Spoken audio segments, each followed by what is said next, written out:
It's Friday. It's my favorite day of the week, and not just because we're headed into the weekend. It's my favorite day of the week because if it's Friday in a legislative year, it's all things advocacy with AARP. Josh Askey here. Janelle, how you doing?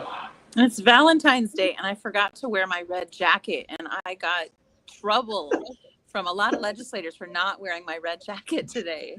Of all I days. I bet, especially after Giving Hearts Day yesterday, and that. So yes, happy Valentine's Day to everybody. Janelle, it's been a good news week this week. Talk about our fraud bill, House Bill 1447. We had some great news this week. We did. House Bill 1447, which you all remember is our cryptocurrency ATM kiosk fraud bill, got a unanimous do pass out of House Industry, Business, and Labor. And it was not without a lot of compromise and a lot of patience, but we feel good about where the bill stands right now. Yeah, that bill sat in committee for a lot longer than I think we both, well, in fact, we were here a couple of weeks ago saying, hey, this could happen next week. And it sat around for a while. So lots of good back and forth. Key components that we're really worried about are still in the bill. Yes. Yes, the components that are most vital to us in terms of making sure that these kiosks are regulated and that consumer fraud protections are in place, which the committee was 100% behind us, are still there. So there's daily transaction limits.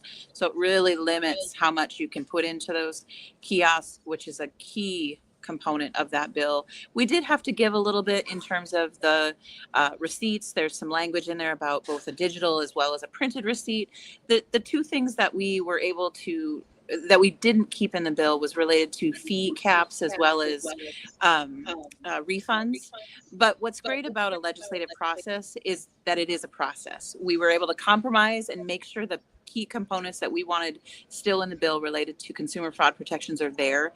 We know that this bill will go over to the Senate, and there's another opportunity to have a conversation with the Senate about possibly adding in pieces that may have been lost on the House side. Well, I want to speak of that. There is a step before it gets to the Senate, and I don't want to just make a total assumption that that's going to happen. But the good news is we've got a unanimous do pass out of the committee. What happens now, Janelle? So it was heard on the floor this about an hour ago. So it's just the amendments were accepted by the full House. So what we know is that the entire House will hear about the bill on Monday, and they'll take up a vote.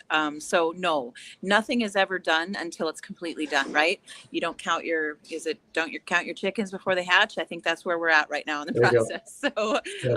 House Bill 1447 will be voted on by the entire House on Monday. So we want to make sure that if you have time, in between eating your chocolates for Valentine's Day, send your legislator an email and let them know that 1447 is a good bill and we want them to vote green. Yes, we want your representatives to vote yes or vote green on House Bill 1447. And again, we're pretty certain that vote is going to happen on Monday. If not, it'll be really early next week after the action, and good momentum going on that bill. In addition, Janelle, there was a lot of chatter last week about the insulin cap. And, we thought it might get fast tracked. Turns out not getting fast tracked. So just give us an update on what is the insulin cap bill number again, and where's that at? So the insulin cap bill is House Bill 1114. If you remember, it passed out of committee. Now, because it has an appropriations tied to the bill, it will be heard in front of the full House Appropriations Committee early next week. And then if it gets a favorable recommendation or a recommendation in general, it'll go back up to the floor. So you get one more opportunity to tell your legislators that House Bill 1114 is a good bill. It's a good step in the right direction to make sure that insulin is more accessible and more affordable to more North Dakotans.